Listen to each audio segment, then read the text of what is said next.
Good morning, guys. It's Morgan from Gills and Gunpowder, and on today's episode, I'm taking you on a frozen lake for a 24-hour solo. I have no food, no water, no shelter. It's about minus 20 degrees Celsius right now. I'm gonna have to chop a hole through the ice to get our water and our fish. It's about 8 o'clock in the morning, so we better get going. We're losing daylight. I'm taking you guys with me.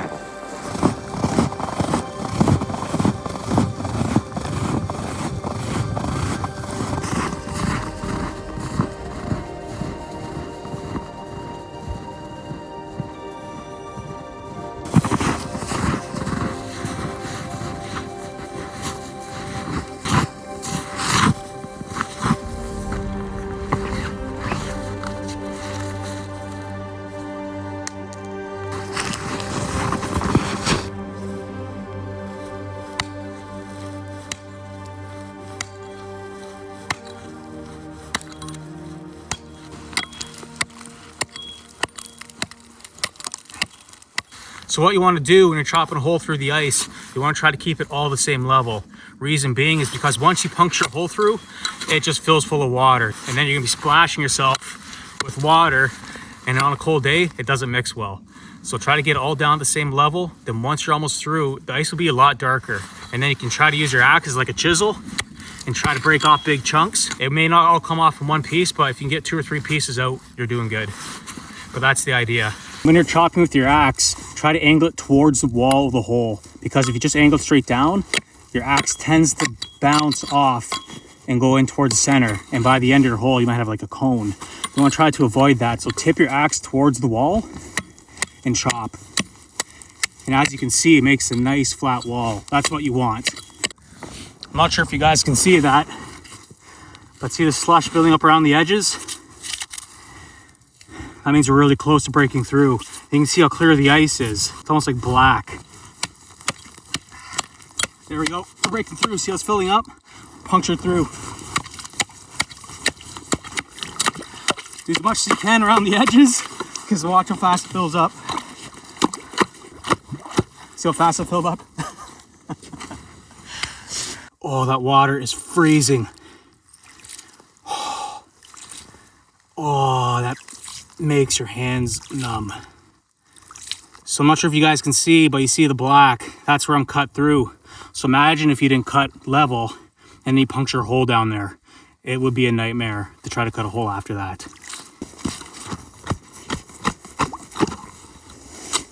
There we go, see?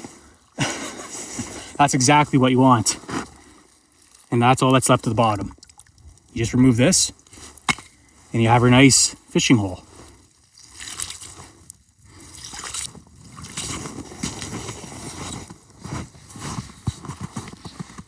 All right, next step, we need to find a stick for our fishing rod. We don't have any rods with us, so we're just gonna use like a little stick. We have some line, we have a few hooks and a few minnows. So once we get our line set, we can start building our shelter. Put your axe somewhere where you won't lose it, preferably a stump. And we'll look for a stick. You're gonna want something that's easy to bend and that won't break, so something green. There's a stick right here. This here will be perfect, that's what you want. Something still fairly green. Break off the branches. There. So that's what you want right there. Something that can bend. It's just like a fishing rod. We'll get our line set and hopefully the fish are biting. Take your slush out of the hole. And this is what's going to be used to freeze your stick to the ice. What you want to do, take the slush and a little bit of water. Build yourself a nice slush pile. And that's what's going to be used to stick your stick to the ice, so you don't have to sit here and hold on to it. They can passively fish. You want it good and sturdy just in case you get a big fish on. Try to aim it center right above the hole. And then just build up slush and water around the stick, it'll freeze. There.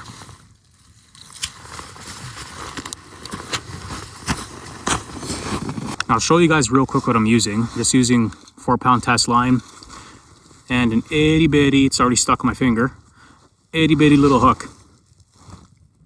If you're in a survival situation and you don't have any bait with you, or it's in the winter and you can't find any bait, you could use something like a pop can. You can make like a spoon out of it, a flasher, mine claim stamps. You can break those apart, make those into a lure, bone, you know, anything that you could use to attract fish. Fur from your hat, orange off paracord, even the paracord itself, make like a fly type of lure. Anything to survive.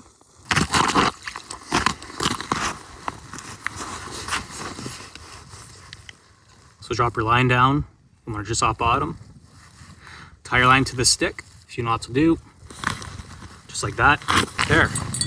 I like using bells, always have one in my pocket, just so when I'm off in the bush, I can actually hear if I get a bite. So we'll put that on the stick, and if I get a bite, you'll hear it. There, now we're passively fishing, so we can go work on our shelter. Hopefully we get some food on the ice. My gloves are already freezing. I can't even bend the fingers. Well, hopefully those thaw out. I'm gonna need those.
It's not good. My shiners are dying.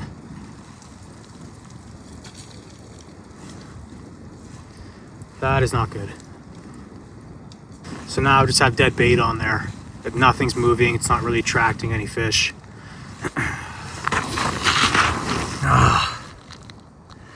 Starting to get hungry. That's too bad with the dead shiner. It doesn't wiggle by itself anymore. I'm gonna have to come over and jig it myself. I just had a fish. It took my minnow.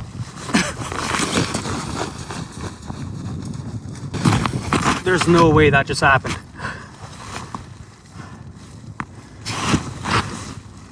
I'm gonna get the shiner down quick.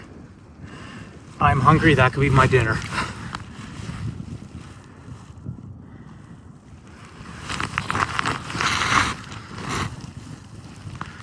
Please come back. I haven't had a bite all day. I just had a fish take my shiner. Hopefully he's still around. Oh, that's sad.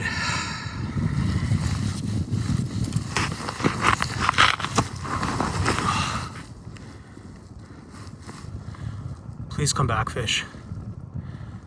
I'm hungry.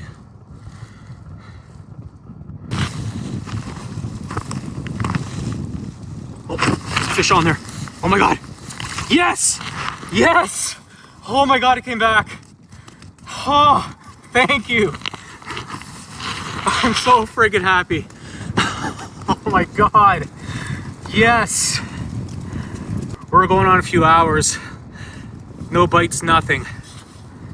Thank you, fish. Thank you, thank you, thank you. Yes.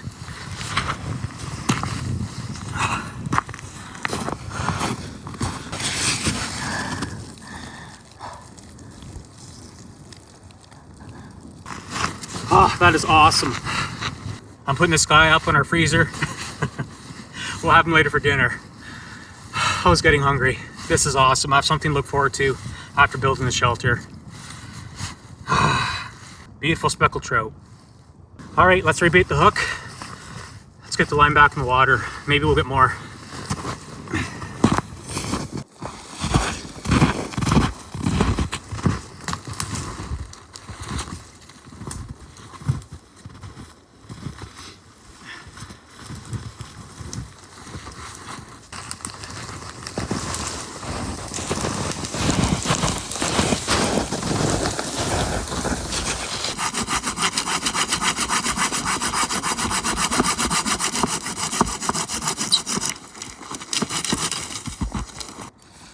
I hear my bell. Oh my God. I hear my bell. Oh no.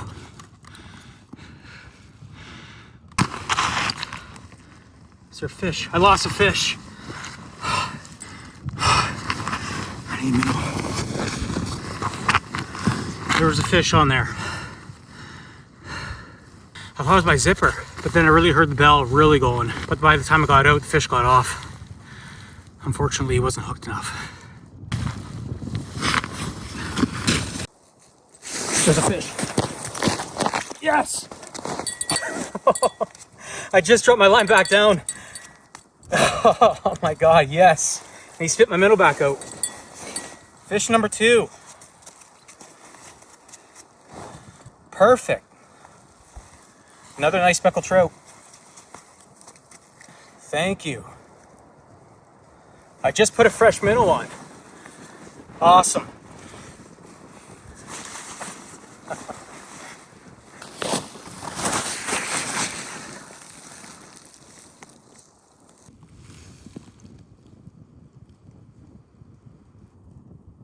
We have 2 fish on the ice. I'm still working on the shelter, so the plan right now is just to get the shelter built. I still have my line in the water fishing. Maybe we'll get one more fish. Oh, that's my bell. I just heard my bell. It's going.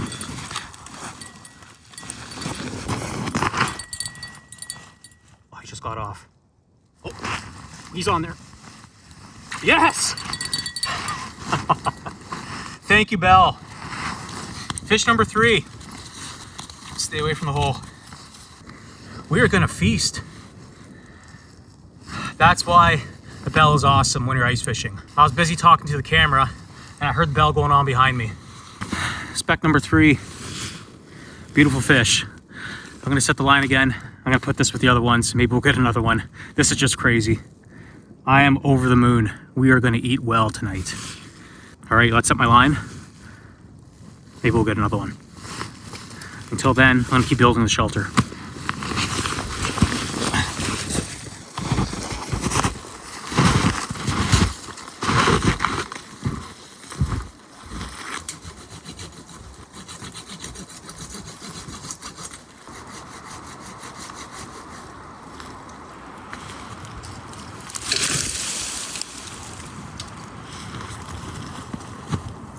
My bell's going again. Oh no.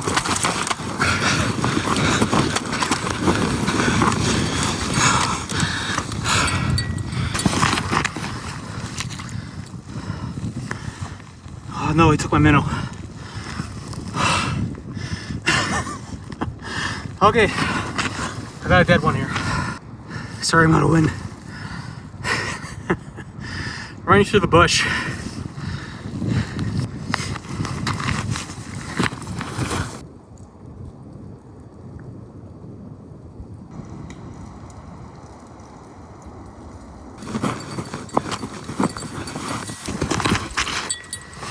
Oh, he's still on there. Nice. Fish number 4. One more and we limit it out. I'm almost not having enough time to do my shelter. Holy jeez. Ow. So what you want to do when you're trimming the branches, keep all your limbs, because we're going to use that for our roof and our bedding. So when you chop these off, this is a balsam. You keep your limbs, and that'll be your bedding and your roof. And you'll be surprised how fast these build up, because every tree has a million of these.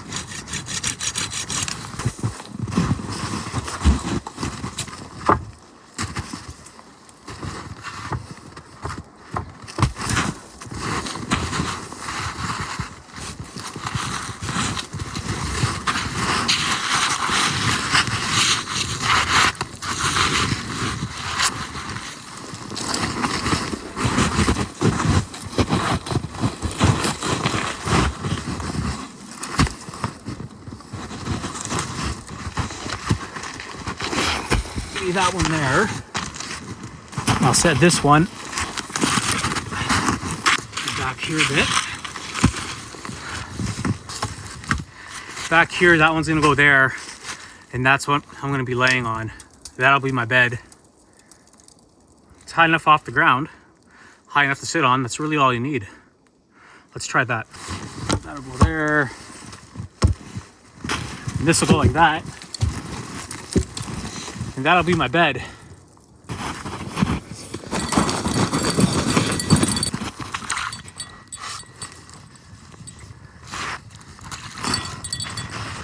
Oh, fish number 5. Limited out. Unbelievable. Unreal. That's fish number 5. I'm pulling up my lines. We limited out today. Safe to say we're good for food. Huge weight off our shoulders. And we're gonna finish the shelter. I'm definitely getting dehydrated. I can tell just from the way I'm speaking and walking through the bush. Getting a little lightheaded. Oh, a little fatigued. So, I'm gonna take the bell off. Let's finish the shelter, get a fire going, and we'll have some water and food. Unbelievable day fishing.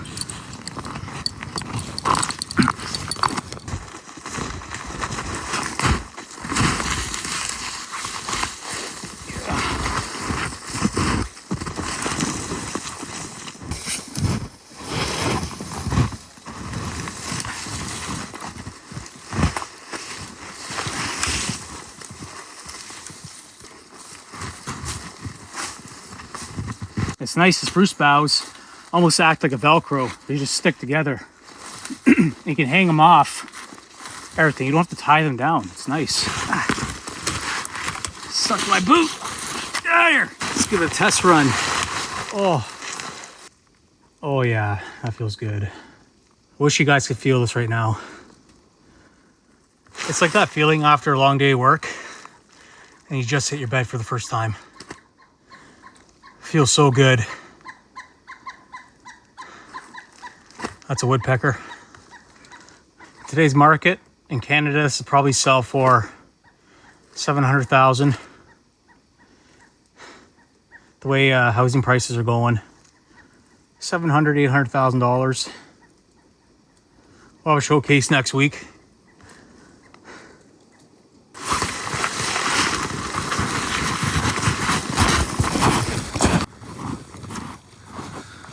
All right, let's get some birch bark. Nice birch tree right there. I see another one over here too. There's a few of them in this bush. We can break off some sticks from this dead tree. That'll make great fire starter. Tons of birch back there too. That is what we'll need to start a fire.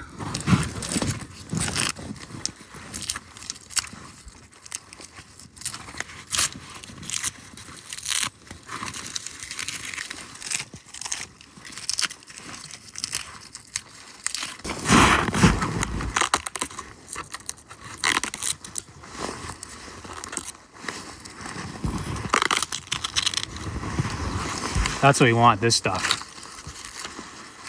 Nice light birch bark. This heavy stuff works good too. I'll take that.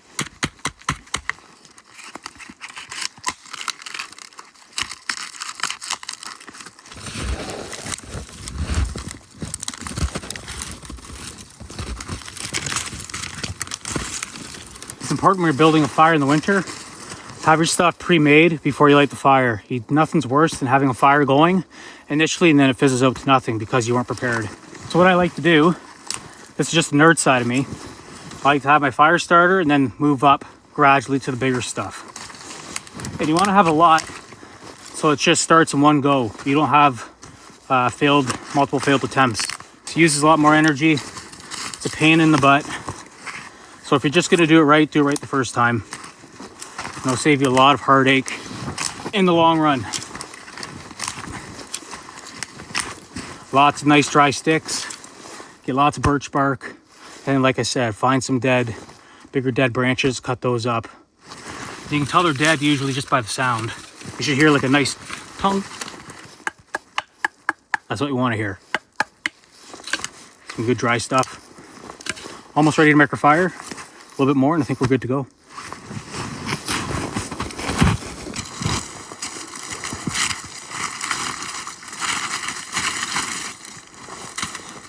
When you go to light a fire, this is the stuff you want, the nice, light, fine stuff, just for initially starting it. Sometimes it can be a bit of a chore starting your fire if your bark's wet or if it's too thick.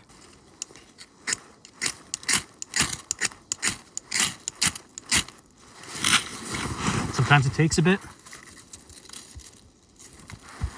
but once it gets going,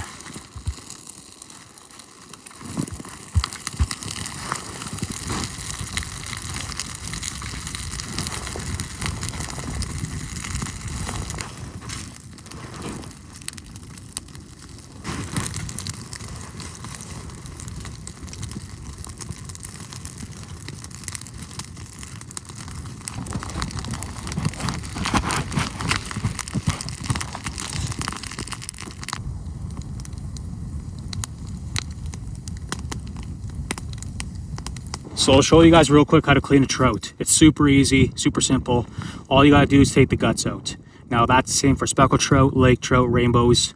You can fillet them if you want, but this is just a simple way to do them. So what you wanna do first is behind the front fin, you wanna cut a V down towards the back of the neck, okay? So just like so.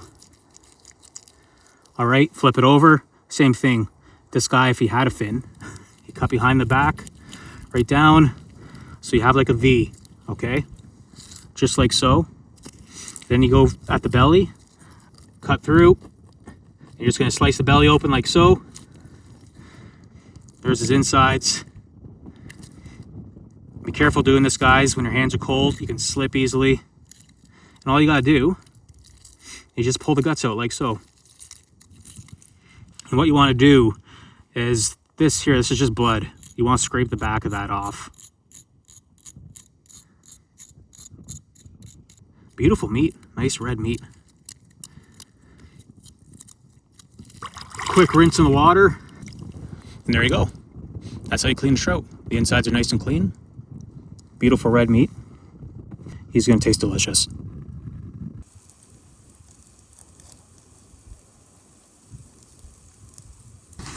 Oh man, I'm exhausted. Just cutting some bigger stuff.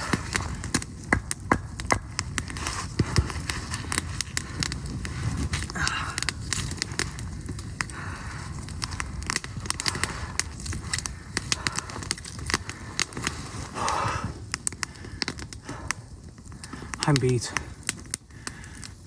Majority of the hard stuff's done. Once we have a good enough fire to cook on, we got it made. I have my sleeping bag here tonight. It's good for -40. It's not gonna be a cold night. Hopefully I get some more energy after we eat something and get some water in me. Because man, I'm telling you right now, I'm running on fumes. Sorry, I wish I sounded more peppier, but I'm exhausted, guys. I'm tired. Nice thing is we have some food. It would be a bad situation right now if we had no fire and no food.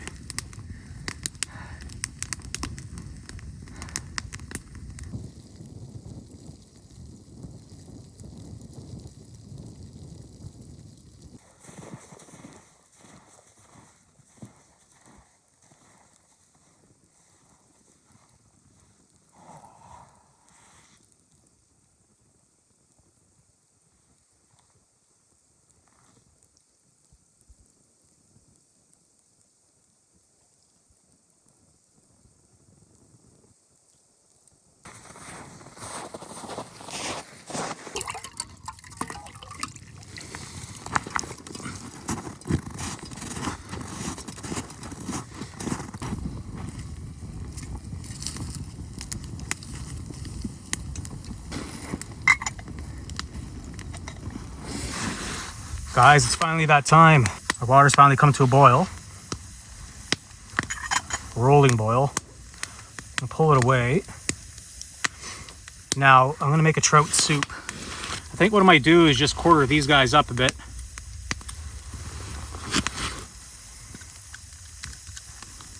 Chop them into chunks and throw them in. And that'll be my soup. Try not to cut my leg in the process. There. Nice trout chunks. That water is rolling. Rolling boil. All right, fish soup.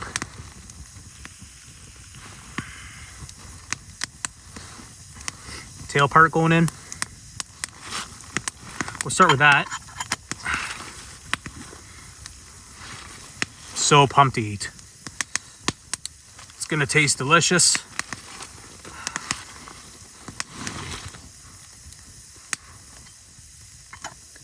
Let's put one more in.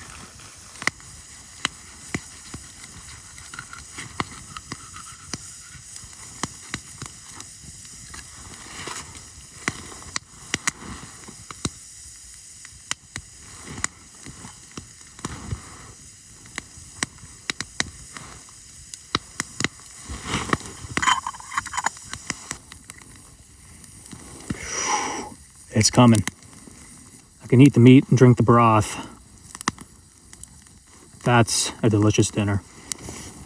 You can see all the oils. You can see all the fats going to the top. That's the stuff that keeps you alive. Oh, what a day. Time to eat some trout soup. Ooh, it's hot. I need a stick. It's falling right off. Try not to spill it.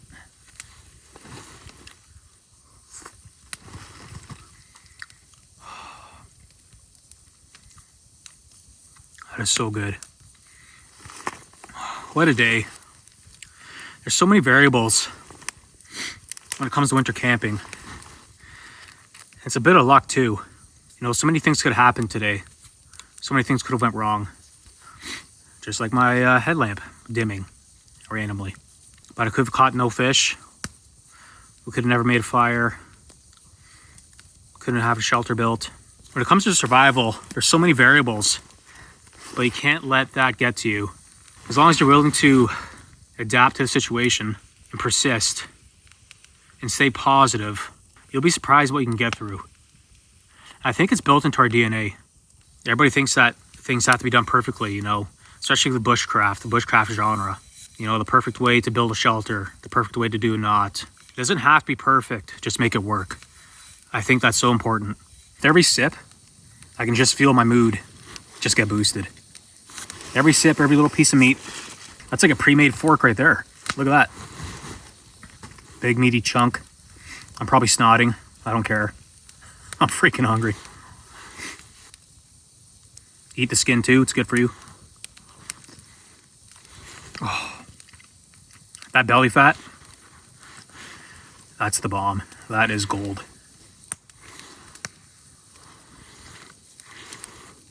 Oh my God. So good.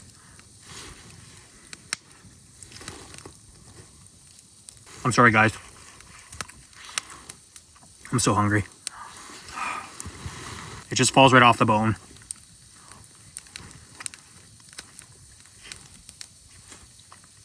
The nice thing when you cook it in a soup, you have a broth afterwards.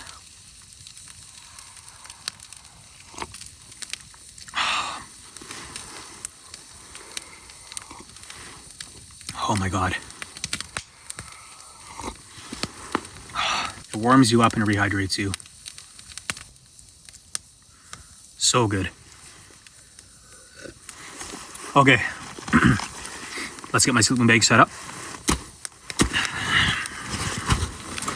Try not to drop it in the fire. Pull your felts out of your boots. Smart way to do it. You want your feet to be dry in the morning. I'm gonna try to keep my stuff, for the most part, under the shelter. Whew. Keep this under here. We had a busy day. We got lots done. Had a lot of fun. We accomplished a lot. But with that said, I'm pretty tired. I just want to go to sleep. I'm exhausted. See you guys in the morning.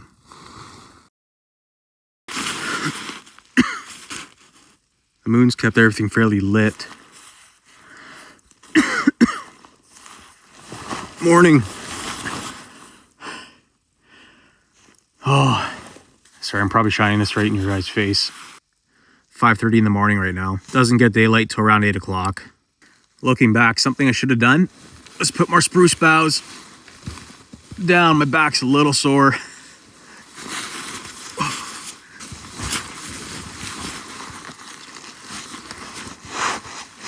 I'll try to get back to sleep. I'll probably end up just laying here until it's time to go. I may pack up a little early as well. Oh. I'm gonna get up.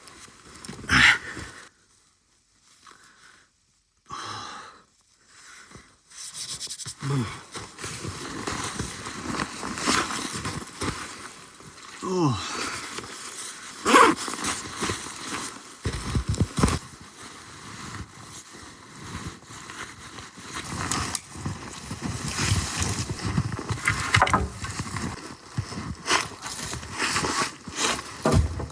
All that work. Took a few hours to build and a few minutes to take down. But it's the right thing to do. It's around, it's 6:35 right now. Just a quick farewell to the camp. A lot of fun to build. So we'll pack up and get out of here. By the time I walk across the lake, go through the bush and get to the truck, probably be around daylight. And I got a fair walk to do. It'll warm me up as well. So let's get going. We say goodbye to the camp. Till next time.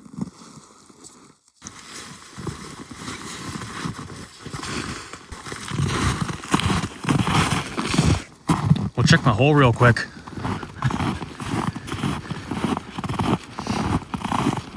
It's completely frozen over. Cold enough night to freeze it right over. You can stand on it. Looks like a mouse is hopping around them. There's my other 3 fish. That's the nice thing about the winter.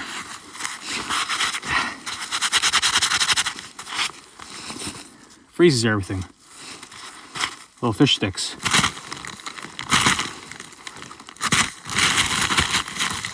Perfect. I'll make for a nice snack later. Okay. I'll pack these away in my bag. We'll get walking.